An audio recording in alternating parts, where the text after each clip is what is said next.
this whole concept of separate identities for the nations of South Asia does not work anymore. I think we need to start talking about a whole identity of us as South Asians together.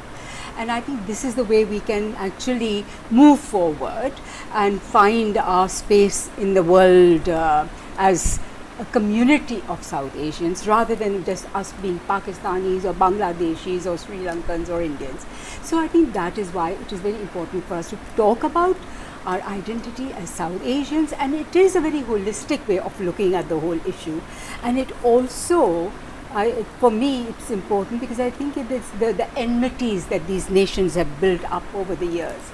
Bangladesh, Pakistan, India, those enmities will only go when we identify as one.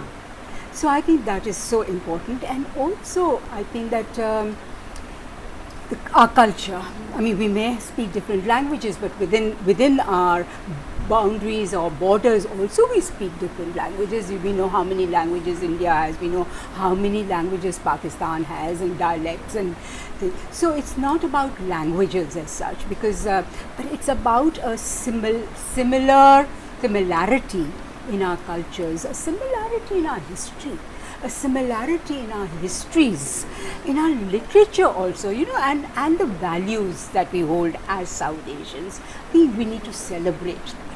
And that is what to me is so important.